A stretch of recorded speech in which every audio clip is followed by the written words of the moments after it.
तो guys video शुरू करने से बता दें पहले कि यह video BA second year fourth semester minor में जिनको हिंदी मिला है उनके लिए है, सभी कॉलेज के लिए है। ठीक है, तो जिनको माइनर में हिंदी मिला है तो इसमें पहला क्वेश्चन दिया गया है, प्रत्यक्ष मशीनी अनुवाद पद्धति का विकास किसने किया था? तो डॉक्टर टोमा ने किया था। आगे क्वेश्चन, प्रत्यक्ष मशीनी अनुवाद पद्धति पर आधारित अनुवाद तंत्र है कौन है? उपयुक्त में से सभी। आगे क्वेश्चन दिया गया है हमारा, नेक्स्ट क्वेश्चन है, प्रत्यक्ष मशीनी अनुवाद पद्धति के अभिविकल्पों में शामिल है क्या है? उपयुक्त में से सभी। ऑप्शन नंबर डी इसका सही आंसर है। अंतरण मशीनी अनुवाद पद्धति के आधार पर विकसित अनुवाद तंत्र कौन सा है? टॉममेटो है। अंतरण मशीनी अनुवाद पद्धति के आधार पर विकसित अनुवाद प्रणाली है तो कौन है? उपयुक्त में से सभी। ऑप्शन नंबर डी इसका सही आंसर है। और नेक्स्ट क्वेश्चन हमारा दिया गया है, मेटल अनुवाद परियोजना संबंधित है तो किससे संबंधित है? अंतर्भाषिक मशीनी अनुवाद पद्धति से संबंधित है। आगे क्वेश्चन है, कृत्रिम बौद्धिकता किस पर आधारित है? तो कृत्रिम बौद्धिकता अंतर्भाषिक मशीनी अनुवाद पद्धति पर आधारित है। आगे क्वेश्चन दिया गया है हमारा, अनुवाद शब्द किस धातु से बना है? तो अनुवाद शब्द वद धातु से बना है। ऑप्शन नंबर सी का सही आंसर है। आगे क्वेश्चन दिया गया है हमारा, अनुवाद शब्द बनता है तो उपयुक्त में सभी से बनता है। नेक्स्ट क्वेश्चन है, अनुवाद में रोजगार की संभावना है? उपयुक्त में से सभी में है। ऑप्शन नंबर डी इसका सही आंसर है। तो आगे क्वेश्चन हमारा दिया है, रोजगार के अवसर प्रदान करने वाले अनुवाद के क्षेत्र कौन है? उपयुक्त में से सभी है। आगे क्वेश्चन, निम्नलिखित में से किस क्षेत्र में अनुवाद का महत्व है? तो उपयुक्त में से सभी क्षेत्र में अनुवाद का महत्व है। किसी क्षेत्र में मशीनी अनुवाद की भूमिका नगण्य है? उपयुक्त में से सभी में, यानी नहीं के बराबर। आगे क्वेश्चन है, मशीनी अनुवाद की चुनौतियां हैं? उपयुक्त में से सभी। ऑप्शन नंबर डी इसका सही आंसर है। यह है, लिप्यंतरण से संबंधित कथन, सही कथन क्या है? उपयुक्त में से सभी कथन क्या है? सही है। लिप्यंतरण से, लिप्यंतरण में किसका अंतरण होता है? ध्वनि एवं दृश्य दोनों प्रतीकों का अंतरण होता है। अनुवाद में किसके लिए लिप्यंतरण की आवश्यकता होती है? व्यक्तिवाचक संज्ञाओं के लिए, परिभाषिक शब्दों के लिए, यानी ए एंड बी दोनों। ऑप्शन नंबर सी इसका सही आंसर है। आगे क्वेश्चन दिया गया है, लिप्यांकन में किसके आधार माना जाता है? उच्चारण को आधार माना जाता है। किसी भाषा की ध्वनियों को व्यक्त करने के लिए प्रयुक्त दृश्य प्रतीकों को हम क्या कहते हैं? लिपि कहते हैं। आगे क्वेश्चन दिया है, भारत में विकसित मशीनी अनुवाद की प्रणाली कौन है? उपयुक्त में से सभी हैं। मंत्र एवं भाषा, शिक्षा, शक्ति एवं सेवा अनुसारक। चलिए आगे क्वेश्चन की तरफ बढ़ते हैं। नेक्स्ट क्वेश्चन हमारा दिया गया है, नेक्स्ट क्वेश्चन है, ट्रांसक्रिप्शन का हिंदी पर्याय क्या है? लिप्यंकन है। भविष्यवाणी लुप्त होती है भाषाओं में साहित्य के दस्तावेजीकरण के में अनुवाद की किस प्रयोग में करते हैं? लिप्यंकन में करते हैं।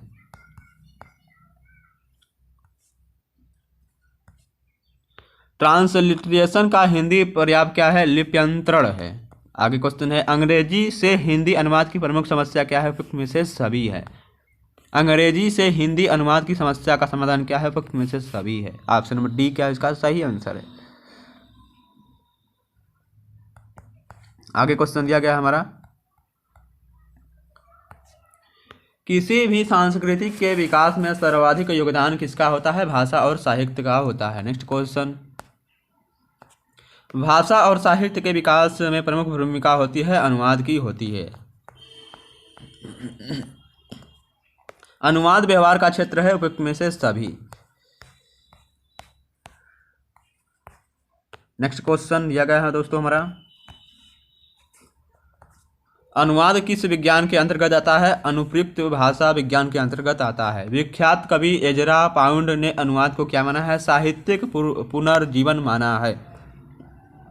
एक भाषा की पाठ्य सामग्री को दूसरी भाषा में समानार्थक पाठ्य सामग्री के प्रतिस्थापित करना क्या अनुवाद कहलाता है? अनुवाद की यह परिभाषा किसने दी थी? कैटफोर्ट ने दिया था।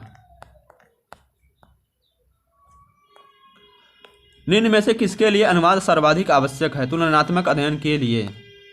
प्राचीन युग में मुख्य रूप से किस प्रकार की रचनाओं के अनुवाद मिलते हैं? उपयुक्त में से सभी।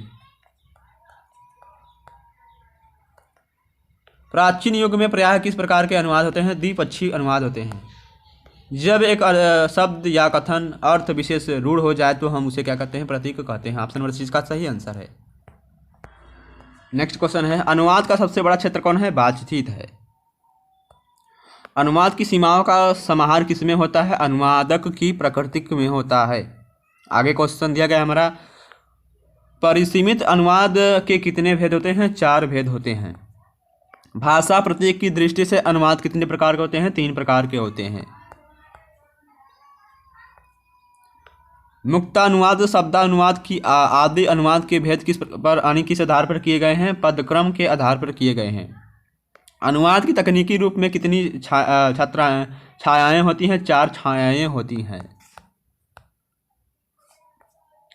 अनुवाद के सैद्धांतिक पक्ष के अंतर्गत किसका अध्ययन किया जाता है? उक्त में से सभी का अध्ययन किया जाता है। नेक्स्ट क्वेश्चन है, अनुवाद कला विशेष नाइडा के अनुसार अनुवाद प्रक्रिया के कितने सोपान हैं? 3 सोपान है। ऑप्शन नंबर 20 का सही आंसर है। आगे क्वेश्चन है, अनुवाद के व्यवहारिक पक्ष के अंतर्गत किसका अध्ययन किया जाता है? तकनीक का अध्ययन किया जाता है। ऑप्शन नंबर ए इसका सही आंसर है। डॉक्टर जयंती प्रसाद नौटियाल ने अनुवाद की कितनी प्रविधियों की चर्चा की है? 8 प्रविधियों की चर्चा की है। अनुवाद की किस प्रविधि में स्तोत्र भाषा में दिए कथ्य के संप्रेषण पर अधिक बल दिया जाता है? पाठनिष्ठ प्रविधि पर बल दिया जाता है। आगे क्वेश्चन है, प्रयोजनीयता शब्द प्रत्यक्ष अप्रत्यक्ष रूप से किससे जुड़ा है? मानव स्वभाव से जुड़ा है। अनुवादक की भूमिका के अनुसार अनुवाद की प्रक्रिया के प्रमुख चरण कौन है? उपयुक्त में से सभी हैं। ऑप्शन नंबर डी इसका सही आंसर है। किस विद्वान ने मूल पाठ के विश्लेषण के लिए एक सुनिश्चित भाषा सिद्धांत का विश्लेषण की रूपरेखा प्रस्तुत की है? नाइडा ने। रूपांतरण प्रजनन व्याकरण की धारणा किस विद्वान ने दी है? चामस्की ने दिया है। आगे क्वेश्चन, किस विचारक ने भाषिक इकाई को शतरंज के मोहरे के समान बाह्य एवं आंतरिक मूल्य से युक्त माना है? संस्यूर ने माना है। अनुवाद प्रक्रिया में लक्ष्य भाषा के मूर्त अभिव्यक्ति का सोपान है पुनर्गठन का सोपान। ऑप्शन नंबर ए इसका सही आंसर है। डॉक्टर भोलानाथ तिवारी द्वारा दिए गए अनुवाद के वर्गीकरण के मुख्य आधारों में शामिल है? उपयुक्त में से सभी। डॉक्टर नागेंद्र के कितने आधारों पर अनुवाद का विभाजन किया है? 5। नेक्स्ट क्वेश्चन है, डॉक्टर नागेंद्र के अनुसार अनुवाद के भेद के आधार हैं? उपयुक्त में से सभी। ऑप्शन नंबर डी इसका सही आंसर है। नेक्स्ट क्वेश्चन दिया गया है हमारा, किस प्रकार के अनुवाद में अनुवाद की इकाई शब्द होती है? शब्द प्रति शब्द अनुवाद। किस प्रकार के अनुवाद में अनुवाद की इकाई वाक्य होती है? शाब्दिक अनुवाद। नेक्स्ट क्वेश्चन है, शाब्दिक अनुवाद का प्रयोग किस प्रकार के साहित्य के लिए होता है? उपयुक्त में से सभी के लिए होता है, विज्ञान, तकनीकी और विधि के लिए। जिस साहित्य में सूचना का महत्व अधिक होता है वहाँ किस प्रकार के अनुवाद किए जाते हैं? शाब्दिक अनुवाद किए जाते हैं। किस प्रकार के अनुवाद में अनुवाद की इकाई भाव होती है? भावानुवाद में होती है। आगे क्वेश्चन दिया गया हमारा, भावानुवाद में भाव का आधार होता है? उपयुक्त में से सभी। किस प्रकार के अनुवाद में मूल रचना की छाया के आधार पर एक नई रचना का भाषा किया जाता है? छायानुवाद। ऑप्शन नंबर 20 का सही आंसर है। नेक्स्ट क्वेश्चन दिया गया हमारा, छायानुवाद से संबंधित कौन सा कथन सही है? तो में से सभी कथन क्या हैं? सही हैं। भारतेंदु हरिश्चंद्र ने शेक्सपियर के नाटक मर्चेंट ऑफ वेनिस का अनुवाद करते समय किस प्रकार के अनुवाद का अनुसरण किया था? छायानुवाद। सर्जनात्मक साहित्य के अनुवाद के लिए किस प्रकार के भाषा यानी किस प्रकार के अनुवाद का प्रयोग किया जाता है? तो टीकानुवाद का उपयोग किया जाता है। कविता के अनुवाद के संदर्भ में सर्वाधिक उपयुक्त अनुवाद का प्रकार है अनुसृजन अथवा पुनः सृजन। टीकानुवाद को क्या कहा जाता है? व्याख्यानुवाद भी कहते हैं। आगे क्वेश्चन है, किस प्रकार के अनुवाद में किसी ग्रंथ विशेष की उक्ति या अन्य भाषा में टीका या भाष्य लिखा जाता है? व्याख्यानुवाद। ऑप्शन नंबर 20 का सही आंसर है। किस प्रकार की भाषा आशु अनुवाद की आधार होती है? मौखिक। ऑप्शन नंबर ए इसका सही आंसर है। किस प्रकार के अनुवाद में स्तोत्र भाषा के पाठ को पहले लक्ष्य भाषा के अनुवाद करवाकर किसी अन्य अनुवादक के से पुनः स्तोत्र भाषा में अनुवाद करवाया जाता है? पुनः अनुवाद। लिप्यंकन में किसको मुख्य आधार माना जाता है? उच्चारण को। इसमें दिया है मशीनी अनुवाद के लाभ हैं? उपयुक्त में से सभी हैं। नेक्स्ट क्वेश्चन दिया गया हमारा,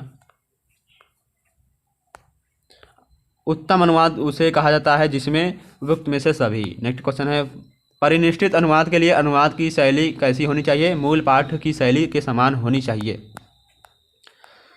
आगे क्वेश्चन है, अनुवाद किस प्रकार की प्रक्रिया है? संश्लिष्ट प्रकार की क्रिया है। अनुवाद किस प्रकार का शब्द है? तस्मक शब्द है। अंग्रेजी के ट्रांसक्रिप्शन का हिंदी अर्थ क्या है? लिप्यंतरण है। अनुवाद से मनुष्य की किन आवश्यकताओं की पूर्ति होती है? उक्त में से सभी। निम्नलिखित में से कौन सा कथन सही है? तो उपयुक्त में से सभी कथन क्या हैं? सही हैं। आगे क्वेश्चन दिया गया है, आधुनिक युग के अनुवाद होते हैं द्विपक्षी एवं बहुपक्षी दोनों। नेक्स्ट क्वेश्चन है, जब एक भाषा की एक प्रकार की प्रतीक व्यवस्था को उसी भाषा की दूसरी प्रकार की प्रतीक व्यवस्था में अंतरित किया जाता है तो उसे हम अंतभाषिक अनुवाद कहते हैं। आगे क्वेश्चन है, जब एक भाषा की प्रतीक अव्यवस्था का भाषा से इतर किसी अन्य माध्यम के अंतरण किया जाए तो उसे हम अंतरप्रातिकात्मक अनुवाद कहते हैं। निम्नलिखित में से किस अनुवाद को अनुवाद का वास्तविक क्षेत्र कहा जाता है? अंतर्भाषिक अनुवाद को। अनुवाद प्रक्रिया के अनुवादक की भूमिका के आयाम कौन है? उपयुक्त में से सभी। अनुवाद के अनिवार्य भूमिका होती है? उपयुक्त में से सभी होती है। आगे क्वेश्चन है, अनुवाद के मूलभूत इकाई कौन है? मूल पाठ है। नेक्स्ट क्वेश्चन है, अनुवाद का एकमात्र लक्ष्य क्या होता है? अर्थ संप्रेरण होता है। मैलिनोवस्की के अनुसार अनुवाद के आशय क्या है? सांस्कृतिक संदर्भों का ऐक्य एवं समतुल्यता। नेक्स्ट क्वेश्चन दिया गया हमारा, मशीनी अनुवाद से संबंधित कौन सा कथन सही है? दिए गए सभी कथन क्या है? सही है। नेक्स्ट क्वेश्चन है, अनुवाद शब्द में अनु शब्द का अर्थ क्या है? उपसर्ग है। नेक्स्ट क्वेश्चन है, अनुवाद विज्ञान संबंधित है? विज्ञान एवं कला दोनों से संबंधित है। अनुवादक के गुण हैं? उपयुक्त में से सभी हैं। आगे क्वेश्चन है, अनुवादक का दायित्व है? क्या है? उपयुक्त में से सभी। नेक्स्ट क्वेश्चन है, अनुवादक की अपेक्षा होती है? उपयुक्त में से सभी। नेक्स्ट क्वेश्चन, सफल अनुवादक की पहचान के आधार क्या है? उपयुक्त में से सभी। नेक्स्ट क्वेश्चन है, अनुवादक का स्वरूप होता है? सीमित एवं व्यापक दोनों तरीके यानी कि होता है। आगे क्वेश्चन दिया गया हमारा, सीमित स्वरूप में अनुवाद आयाम है तो कौन है? ऑप्शन नंबर 6 का सही आंसर है। जब अनुवाद में एक भाषा में निहित अर्थ को दूसरी भाषा में परिवर्तित किया जाता है तब यह अनुवाद का स्वरूप होता है? सीमित होता है।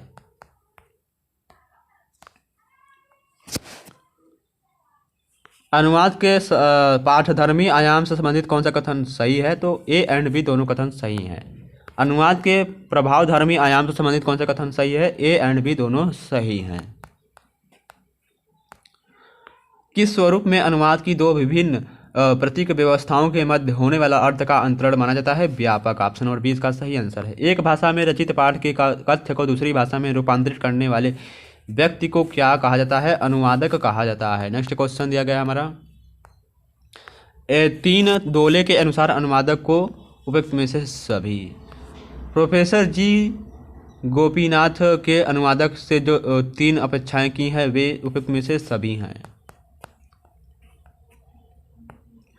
डॉक्टर भोलानाथ तिवारी के अच्छे अनुवादक के लिए जरूरी माना जाता है? उपयुक्त में से सभी। अनुवाद प्रक्रिया क्या दिया गया है इसमें?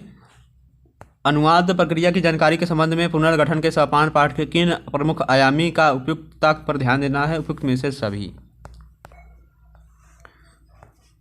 अनुवाद प्रक्रिया किस प्रकार की प्रक्रिया है? क्रमिक प्रक्रिया है। नेक्स्ट क्वेश्चन है, निम्नलिखित में से अनुवाद का क्षेत्र क्या है? उपयुक्त में से सभी है। नेक्स्ट क्वेश्चन है, स्तोत्र भाषा के विचार भाव एवं कथ्य को यथास्थिति निकटतम रूप में अभिव्यक्त करने हेतु अनुवादक को जिस क्रियाविधि से गुजरना पड़ता है उसे हम अनुवादक प्रक्रिया कहते हैं।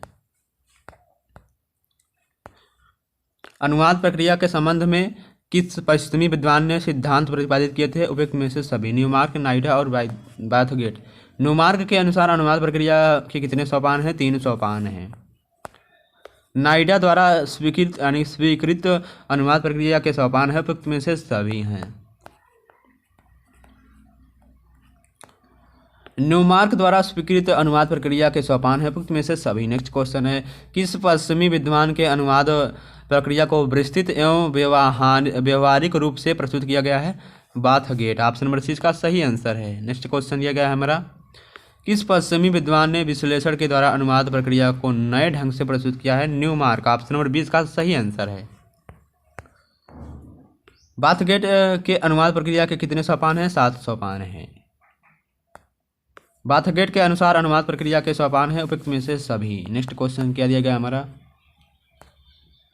अनुवाद की प्रक्रिया में अनुवादक को किस बात पर विशेष ध्यान देना चाहिए? उपयुक्त में से सभी। नेक्स्ट क्वेश्चन है अनुवाद के प्रकारों के कितने मुख्य आधार माने जाते हैं? 4। अनुवाद के प्रकार के आधार हैं उपयुक्त में से सभी। आगे क्वेश्चन दिया गया हमारा अनुवाद के प्रकार के आधारों में सर्वाधिक महत्वपूर्ण आधार क्या है? अनुवादक की प्रकृति का आधार। गद्य पद के आधार पर अनुवाद कितने प्रकार के यानी कितने भेद होते हैं? 4 भेद होते हैं। गद्य पद के आधार पर अनुवाद का भेद है उपयुक्त में से सभी। साहित्यिक विधा के आधार पर अनुवाद के कितने भेद भेद किए जाते हैं? 3। ऑप्शन नंबर सी इसका सही आंसर है। नेक्स्ट क्वेश्चन दिया गया है साहित्यिक विधा के आधार पर अनुवाद का भेद है उपयुक्त में से सभी हैं। आगे क्वेश्चन है भाषाई स्तर पर संप्रेषण व्यापार के लिए एक अहम आवश्यकता के रूप में उभरकर सामने आया है अनुवाद। निम्नलिखित में से किसी एक भाषा से दूसरी भाषा में प्रकट करना अनुवाद है उपयुक्त में से सभी को। अनुवादक को अपना दृष्टिकोण सदैव कैसा रखना चाहिए? वैज्ञानिक तरीके का रखना चाहिए। एक भाषा के विचारों अथवा भावों की अभिव्यक्ति दूसरी भाषा में करते समय किस बात पर उचित ध्यान देना चाहिए? भाषा की प्रकृति और भाषा की प्रवृत्ति ए एंड बी दोनों पर ध्यान देना चाहिए। उत्तम अनुवादक की किन बातों पर निर्भर होता है? योग्यता, रुचि और विषय वस्तु की समझ। Option number D. भाषाई स्तर पर विश्व भर में प्रचलित अनुवाद की शैली है उपयुक्त में से सभी। अनुवाद की शैली के प्रमुख तत्व कौन है? ऑप्शन नंबर डी सभी हैं। अनुवाद की शैली में मूल बात होती है पाठक की श्रेणी। कंप्यूटर द्वारा किए जाने वाला अनुवाद है मशीनी अनुवाद कहलाता है। मशीनी अनुवाद प्रणाली की जटिलता के मुख्य स्रोत क्या है? उपयुक्त में से सभी। ऑप्शन नंबर डी इसका सही आंसर है।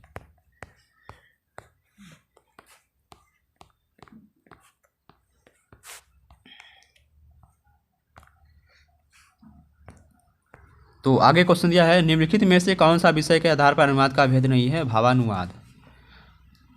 अनुवाद प्रकृति के आधार पर अनुवाद कितने भेद होते हैं? 10 भेद होते हैं। नेक्स्ट क्वेश्चन है निम्नलिखित में से कौन सा अनुवाद प्रकृति के आधार पर अनुवाद का भेद नहीं है? काव्यानुवाद। नेक्स्ट क्वेश्चन निम्नलिखित में से कौन सा गद्य पद के आधार पर अनुवाद का भेद है?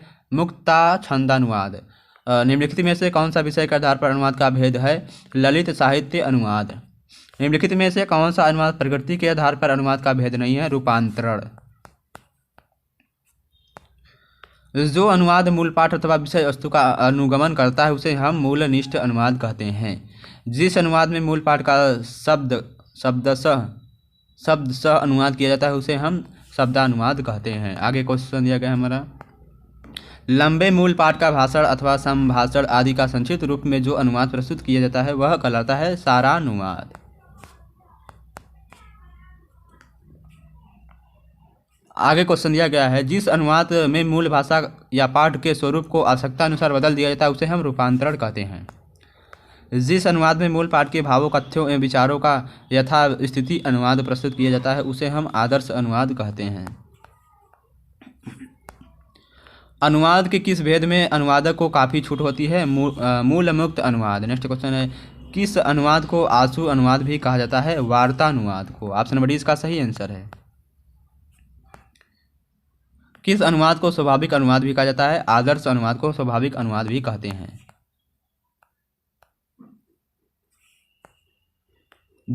दिया है दो भिन्न भाषा भाषी के बीच दुभाषीय के रूप में अनुवादक जो अनुवाद करता है उसे हम वार्ता अनुवाद कहते हैं। अनुवाद के किस भेद में मूल पाठ के अर्थ तथा भावों पर विशेष ध्यान दिया जाता है? भावानुवाद पर।